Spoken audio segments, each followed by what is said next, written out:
আগের এপিসোডে আমরা দেখেছিলাম জ্যাংকে ধরার জন্য পার্ক, তানিয়া সহ তার টিমরা মিলা তার পিছনে লেগে যায়। কিন্তু জ্যাং বেঁচে আছে কিনা সেটা জানার জন্য তারা কৌশলভাবে ড্যানিয়েলের পিছনে। অবশেষে পার্ক দূর থেকে দেখতে পারে যে জ্যাং এখনো বেঁচে আছে। আর এখানেই আমাদের প্রথম এপিসোডটা শেষ হয়ে যায়। তো পরের এপিসোডে আমরা দেখি পার্ক কিছুক্ষণের মধ্যে ওকে মিস করছিল, এই জন্য নিজের উপর খুব রেগে গিয়েছিল। কিন্তু তারপর তার এক লোক ফোন করে বলে যে আসলে সে সেই রিপোর্টার এলেন সুয়ের সঙ্গে একটা রেস্টুরেন্টে দেখা করেছে। আর এটা শুনে সে নিজে পুরোপুরি অবাক হয়ে যায়, কারণ সে ভাবছিল এলেন থাইল্যান্ডে আসে। আর এ থেকে সবাই বুঝতে পারলো এলেন ওদের ঠকানোর চেষ্টা করছে। এদিকে রেস্টুরেন্টে চুই এলেনকে একটা পুলিশের তালিকা দেয়, যা আসলে একটা নকল তালিকা ছিল, কারণ ওই তালিকা পার্ক নিজেই সেটা ছিঁড়ে দিয়েছিল। আর তারপর চুই এলেনকে স্পষ্ট করে জানায় যে আসলে শুধুমাত্র দুইজনের কাছে আসে, একটা পার্কের কাছে আর একটা জ্যাংয়ের কাছে। এরপর পার্ক জানতে পারে যে এলেন ওই করা পুলিশ অফিসারের লিস্ট খুঁজছে, কারণ লিস্ট পেলে সে জানতে পারবে কারা তার বাবাকে জ্যাংয়ের নকল পাসপোর্ট বানানোর কাজটা দিয়েছিল। আসলে এলেনের বাবাকে জ্যাংয়ের নকল পাসপোর্ট বানানোর কাজটা দিয়েছিল পার্ক আর তার বস কিম। আর পার্ক আর কিম দুজনই সেই রাতে উপস্থিত ছিলেন যখন তার বাবা মারা যান। আর আসলে পার্কই ছিল যিনি এলেনের বাবাকে মারার পরিকল্পনা করেছিলেন। তারপর পার্ক এলেনকে ফোন করে দ্রুত কোরিয়া আসতে বলে, কারণ জ্যাং এখন কোরিয়াতে আসে। তাই এলেন যখন ওখানে আসে তখন সে তাকে জ্যাংকে গান দিয়ে মারার কথা বলে। আর অপরদিকে জ্যাকবকে একটা গান দেয় যেন সে এলেনকে মারতে পারে। এরপর আমরা জানতে পারি যে তারা ড্যানি আর জ্যাং এর সব কথোপকথন রেকর্ড করছে। এই জন্য তারা বুঝতে পারে যে জ্যাং আবার পরের রবিবার ড্যানির সাথে দেখা করবে। তাই পরের রবিবারে তারা ড্যানির পিছু নেয়। আর ড্যানিও জ্যাং এর সাথে দেখা করতে একটা জায়গায় আসে। তারা সবাই ড্যানির প্রতিটা ধাপ অনুসরণ করে। তারপর ড্যানি যখন একটা রেস্টুরেন্টে ঢুকলো, তারা ওকে অনুসরণ করে ওই রেস্টুরেন্টের বেসমেন্টে চলে গেল। ওখানে জং আর ড্যানি একটা গোপন ঘরে দেখা করে। আর অন্যদিকে এলেনরা বাইরে অপেক্ষা করছিল তাকে হত্যা করার জন্য, কারণ তারা ড্যানির শুটে একটা রেকর্ডার লাগিয়ে রেখেছিল। তাই তারা বাইরে থেকে ওদের সব কথা শুনছিল। ভিতরে জ্যাং ড্যানিকে বলল আসলে তার কাছে $300 মিলিয়ন আছে, সে কুরিয়ায় এসেছে সেগুলো পাচার প্ল্যান নিয়ে। আর যখন পার্ক শুনলো জ্যাং এর মুখ থেকে $300 মিলিয়ন কথা, তারপর তার মাথায় লোভ জাগলো।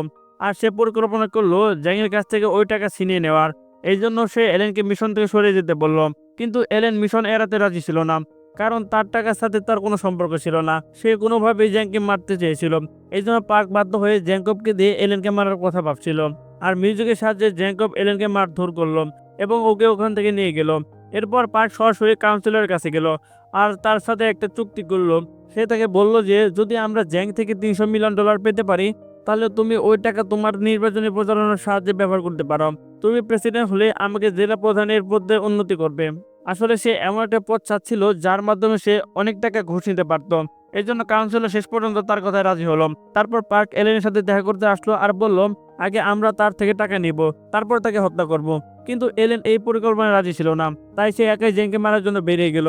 কিন্তু এরপর পার্ক তাকে বলল যদি তুমি এই প্ল্যান অনুসরণ করো, তখন আমি তোমাকে ওই দুর্নীতিগ্রস্ত পুলিশ অফিসারদের তালিকায় দেব, যাদের তুমি রিপোর্টার চোরের সাথে দেখা করতে পেতে পেরেছিলে। আর তার মাধ্যমে তুমি সেটা গোটা বিশ্বে ছড়িয়ে দিতে চেয়েছিলে। এটা শুনে অ্যালেন শেষমেশ রাজি হয়ে গেল। তারপরের দিন ড্যানি অ্যালেনের সঙ্গে দেখা করতে এলো আর সে বলল সে $300 million cash deposit certificate cash করতে চায়। এটা শুনে অ্যালান এলো পার্কের সঙ্গে একটা চুক্তি করলো। সে বলল আমি এখান থেকে একটা কমিশন চাই। তাই পার্ক ওকে 30% দিতে রাজি হয়। কিন্তু তারপর এলেন, জ্যাকব, তানিয়া আর রোমিওকে বলে দিয়ে তোমরা চাইলে পুরো 30% তোমরা রেখে দিতে পারো, কারণ আমার টাকার কোনো দরকার নেই। আমার দরকার শুধু দুষ্কৃতকারী পুলিশ অফিসারদের তালিকা। একথা শুনে তিনজনের মন একদম কঠিন হয়ে যায়, কারণ 30% মানে $90 মিলিয়ন। এরপর এলেন ড্যানিয়েলকে জানায় আমি তোমাকে এই ক্যাশ সার্টিফিকেটগুলো ক্যাশ রূপান্তর করতে সাহায্য করতে প্রস্তুত। এই জন্য সে ওকে $300 মিলিয়ন একটা চেক দেয়। কিন্তু এখানে একটা শর্ত ছিল। শর্তটা হলো বাকি ইনভেস্টমেন্ট পেতে হলে আগে ওদেরকে এই ক্যাশ সার্টিফিকেটগুলো নোট করতে হবে। আর এই কাজটা করতে হবে পার্কে, কারণ এখানে বাকিরা এত টাকা কখনো স্বপ্ন দেখেনি। তারপর পার্ক দ্রুত ড্যানির অফিসে গিয়ে তাকে পেটাতে শুরু করে।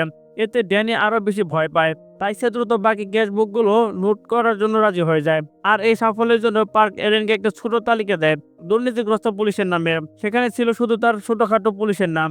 আর এটা পেয়ে অ্যালান চয়কে পাঠালো। আর চয় দ্রুত সেগুলো খবরের কাগজে ছাপিয়ে দিল। আর যখন সব দুর্নীতিবাজ অফিসার এক এক করে ধরা পড়লো, তখন বড় অফিসারও খুব ভয় পেয়ে গিয়েছিল। আর এটা দেখে কিম পার্কের উপরে অনেক রেগেছিল। কিন্তু পার্ক এলেনকে নিয়ে রেগেছিল, কারণ এলেন সরাসরি সেই তালিকা খবরের কাগজে ছাপিয়ে দিয়েছিল। কিন্তু তারপর তারা খবর পেল হঠাৎ করে ড্যানি পালিয়ে গেছে, কেউ তাকে খুঁজে পাচ্ছিল না। এই জন্য তারা খুব ভয় পেয়ে গিয়েছিল, কারণ তাদের $270 মিলিয়ন এখনো তার কাছে আটকা পড়েছিল। তাই তারা ওর খোঁজ দিতে গিয়েছিল সেই রেস্টুরেন্টের বেসমেন্টে, কিন্তু ওখানে কাউকে পেল না। তাই পার্ক এলেনকে নিয়ে খুব রেগেছিল। কারণ হয়তো ড্যানি এখান থেকে পালিয়ে গিয়েছে এলেনের খবরের কাগজ ওই লিস্টে ছাপানোর জন্য। তারপর এলেনের কাছে ড্যানির একটা ফোন আসে। সে বলে আমার কালকে $30 মিলিয়ন ক্যাশ দরকার। যদি আমি ওই $30 মিলিয়ন ক্যাশ পাই তাহলে পরের দিন তোমাকে বাকি $270 মিলিয়ন ক্যাশ সার্টিফিকেট দেব। তাই এটা শুনে পার্ক এলেনকে বলল হ্যাঁ বলে দাও। তারপর সে $30 মিলিয়ন জোগাড় করতে এসে সে তার সব প্রতারক বন্ধুদের সাথে দেখা করতে চায়, কিন্তু কেউই তাকে টাকা দিতে রাজি হয় না, বরং তারা পার্কের সাথে ঠাট্টা করছিল। এটা শুনে পার্ক খুব রেগে যায় আর বলে আমি আর তোমাদের বাজে কাজ পরিষ্কার করতে বসে থাকবো না। যদি তোমরা আজকে আমাকে টাকা না দাও তাহলে তোমাদের সবার নাম আমি খবরের কাগজে ছাপিয়ে দেব। এটা শুনে সবাই খুব ভয় পায়। তারপর সেই লি নামের এক লোক পার্কের কাছে ধরা পড়ে। সে জ্যাংয়ের লোক হিসেবে নিজেকে পরিচয় দিচ্ছিল। তার কাছে জ্যাংয়ের যোগাযোগ নম্বরও ছিল। এটা জানার পর পার্ক তাকে যখন নির্যাতন করতে শুরু করে লি সবকিছু স্বীকার করলো। ও বলল জ্যাকি আমাকে টাকা দিয়েছিল ওইসব গুজব ছড়ানোর জন্য, মানে এলেন ওর কাছে টাকা দিয়েছিল। আর এটা শুনে পার্ক পুরোপুরি চমকে গেল। এদিকে এলেন ড্যানিকে $30 মিলিয়ন ক্যাশ দিল আর ওর কাছে $270 মিলিয়ন ক্যাশ সার্টিফিকেট দিল। তারপর ওকে বলল আমি কালকে তোমার জন্য ওই টাকা আনবো। কিন্তু তারপর ড্যানি ওকে বলল আমি কালকে বন্দর থেকে সাহায্য নিয়ে কোরিয়া ছাড়তে যাচ্ছি, তাই তুমি টাকা নিয়ে সেখানে চলে যাও। কিন্তু তারপর যখন এলেন পার্কের সঙ্গে দেখা করতে এলো, কাল যখন জ্যাং আর ড্যানি কোরিয়া থেকে পালানোর চেষ্টা করবে তখন আমরা তাদের ধরবো। এই কারণে আজ রাতে আমাদের শেষ রাত। এটা শুনে পার্ক খুব রেগে গেল আর এলেনকে কারাগারে আটকে দিল। তারপর রাতে ড্যানি একটা গোপন জায়গায় গেল আর পার্কের লোকজন তাকে ট্র্যাক করছিল। আসলে পার্ক বিশ্বাস করছিল ড্যানি প্রথমে জ্যাংয়ের কাছে যাবে টাকা নিয়ে, তাই সে গোপন জায়গায় গিয়েছিল। জ্যাং তো অবশ্যই ওখানে থাকবে, এই জন্য সে নিজের লোকদেরকে দরজা ভেঙে জ্যাংকে আটকানোর নির্দেশ দিল আর নিজে এসে এলেনকে শাস্তি দিতে লাগলো আর বলল এখন আমার কাছে জং আর টাকা আছে, তোমার আর দরকার নেই। কিন্তু যখন পার্কের লোকেরা তাকে ফোন করে বলল ড্যানি আর জ্যাক এখান থেকে পালিয়েছে আর তারা পার্কে দেওয়া আগের $30 মিলিয়ন নিয়ে গিয়েছে, এটা শুনে পার্ক একদম অবাক হয়ে পড়ল, কারণ তার সব পরিকল্পনায় ভেস্তে গেছে। তাই পার্ক এখন পরিকল্পনা করছে কাল পোর্ট দিয়ে পালানোর সময় তাদের ধরে ফেলবে। ঠিক তখনই জংয়ের একটা কল আসে যেখানে সব এমপি মন্ত্রীরা তার সাথে জড়িত ছিল। আর এখানে জ্যাং তাদের হুমকি দেয় যে আমি যে দুর্নীতিগ্রস্ত অফিসারদের তালিকা হাতে আছে সেটা যে কোনো সময় মিডিয়াতে প্রকাশ করতে পারি, আর যদি একবার করি তাহলে কোরিয়ান রাজনীতি হইচই পড়ে যাবে। আর এখন যদি তুমি পার্কে না থামাও তাহলে তোমার ক্যারিয়ার শেষ। এটা শুনে সবাই পার্কে হুমকি দিতে শুরু করে। তারা বলছিল যে যদি সে এখন না থামে তাহলে তারা তাকে শেষ করে দেবে। কিন্তু পার্কও তাদের প্রতিশ্রুতি দেয় যে আমি জ্যাংয়ের কাটা মাথা তোমাদের বসে দেব। তো এখন শেষ মুহূর্তে পার্ক ঠিক করলো এলেনকে ব্যবহার করবে জ্যাং আর জ্যাংকে ধরার জন্য। আর এলেনকে বলল যদি তুমি আমাকে সাহায্য করো তাহলে আমি তোমাকে সেই আসল দুর্নীতিগ্রস্ত পুলিশ অফিসারদের লিস্ট দেব। তারপর পার্ক এখান থেকে চলে গেল। তানিয়া আর রুমি আসে আর তাকে বোঝানোর চেষ্টা করে। তারা বলল তোমাকে এখন পালিয়ে যেতে হবে। কিন্তু তখন এলেন ওদের বলল আসলে আমি যখন থাইল্যান্ডে জ্যাংয়ের বাড়িতে গিয়েছিলাম আমার বাবার মৃত্যু থেকে প্রতিশোধ নিতে আর জ্যাংকে জিজ্ঞাসা করেছিলাম, তখন জ্যাং বলল সে আমার বাবা হত্যা করেনি, যদিও সে একটা বড় প্রতারক, কিন্তু সে হত্যা করে না। তার বাবাকে হত্যা করেছে প্রসিকিউটর পার্ক। এর মানে হলো এখন জ্যাংকে বদলা নিতে চায় না, কিন্তু পার্ক আর তার সঙ্গী রাজনীতিবিদদের থেকে বদলা নিতে চায় যারা তার বাবাকে মেরেছে। আর তাই সে পার্কের পিছু নেয় আর পুরো প্ল্যানটা করে। এখন এলেন ওদের দুজনকে বলে তোমরা আমার সাহায্য করলে আমি ওই প্ল্যানটা সাকসেস করতে পারবো। তারপর তার নিয়ে কাউন্সিলর ডোনাল্ডকে ফোন দেয় আর বলে তার কাছে এমন কিছু প্রমাণ আছে তা পুরো কেটে শেষ করে দিতে পারে, তাই রাতের বেলায় ওর সাথে দেখা করা উচিত। এদিকে পার্ক তার একটা বন্ধুর কাছে যায় তিনি মানি লন্ডারিং এর সাথে জড়িত, আর সে তাকে $270 মিলিয়ন ক্যাশ সার্টিফিকেট দেয় যাতে সে দ্রুত টাকা তুলতে পারে। এই লোকটা পার্ককে অগ্রিম $100 মিলিয়ন দেয় আর পার্ক থেকে 6 মাস সময় নেয়। তারপর সময় মিলে সেই বন্দরে যান যে বন্দর দিয়ে জ্যাং আর ড্যানি পালানোর কথা ছিল।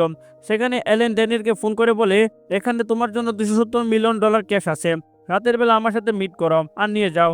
ফোন কাটা মাত্রই যখন এলেন পার্কের কাছে ওই দুর্নীতিগ্রস্ত পুলিশের তালিকা চায়, পার্কের লোকজন তখন তাকে ধরে ফেলে।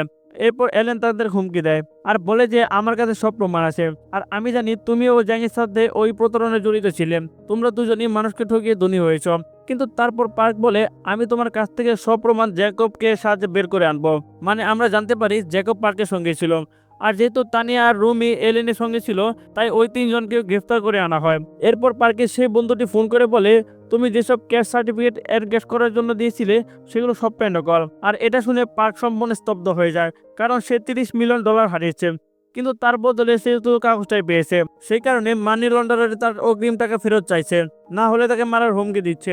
তখনই পার্কার জ্যাকব দেখতে পায় ড্যানি আর জ্যাংয়ের গাড়ি এদিকে আসছে, তাই ড্যানি আর ওই লোক গাড়ি থেকে নামতেই পার্কের লোকেরা তাদের দুজনকে ধরে ফেলে। কিন্তু আসলে ওই লোকটা জ্যাং ছিল না, সে ছিল এলেন। এলেন জ্যাং এর কণ্ঠে পার্কে জিজ্ঞাসা করে তুমি কে, তোমার কি খুব শখের মতো কিছু চাই? এটা শুনে পার্কার একদম মিসম্যাচ হয়ে যান। তারপর আমরা পুরো কাহিনী এলেনের মুখ থেকে শুনতে পাই। আসলে এলেন ওই পুরো পরিকল্পনাই করেছিল পার্ককে ফাঁদে পালানোর জন্য। এই জন্য সে প্রথমে পার্কের বিরুদ্ধে সব প্রমাণ এক জায়গায় জমা করেছিল আর জ্যাং এর মুখোশ পরে পার্কে ফাঁদে ফেলেছিল। এখন এটা শুনে পার্ক এলেনকে মারার জন্য বন্দুক ঠেকাতে লাগলো। অপরদিকে জ্যাকবও পার্কের পেছনে বন্দুক ধরে। আসলে আমরা জানতে পারি যে জ্যাকব এবং ড্যানি দুজনই এলেনের লোক। আসলে সিনেমা শুরুতে যে লোকটা আত্মহত্যা করেছিল সে জ্যাকবেরই ভাই। আরেকদিকে ড্যানির স্ত্রীও আত্মহত্যা করেছিল কারণ সে সহ্য করতে পারেনি। আসলে এলেন যখন ড্যানি আর জ্যাকবকে প্রতিবাদ করতে দেখেছিল তখন সে তাদের নিজের দলে যোগ দিতে বলেছিল, সবাইকে একসাথে বদলা নিতে। এরপর থেকে তারা সবাই মিলে ওই প্ল্যান করেছিল আর কিছু সময়ে তারা তানিয়া আর রোমিওকে নিজেদের দলে নিয়েছিল। আসলে এলেন তাদের সবাইকে বলেছিল পার্ক থেকে জ্যাং থেকে টাকা নিয়ে দেশ ত্যাগ করা সাহায্য করছে। আসলে পার্ক জ্যাং এর থেকে বেশি দোষী। তাছাড়া পার্ক জ্যাং থেকে টাকা নেওয়া সব রাজনীতিবিদদেরও ঢাকা চাপা দিচ্ছে আর পুরো কাণ্ডটা লুকিয়ে রাখছে। এই জন্য এলেন সবাই মিলে প্ল্যান করেছিল যারা এতদিন ধরে মানুষকে ঠকাচ্ছে তারা সবাই মিলে একসাথে ঠকাবে, কারণ আসল দোষী শুধু জ্যাং নয়, জ্যাং এর সমর্থন করা দুর্নীতিগ্রস্ত রাজনীতিবিদরাও বড় অপরাধী। তাই প্রথমে তারা ওই লেই নামে লোকটাকে টার্গেট করলো, তারপর তারা নকল ক্যাশ সার্টিফিকেট তৈরি করলো আর তাকে জ্যাংয়ের লোক বানিয়ে ড্যানির সামনে হাজির করলাম। এখন এলেনের কাছে পার্ক তাকে সাহায্য করে যে সব প্রমাণ পেয়েছে সব রাজনীতিবিদদের বিরুদ্ধে।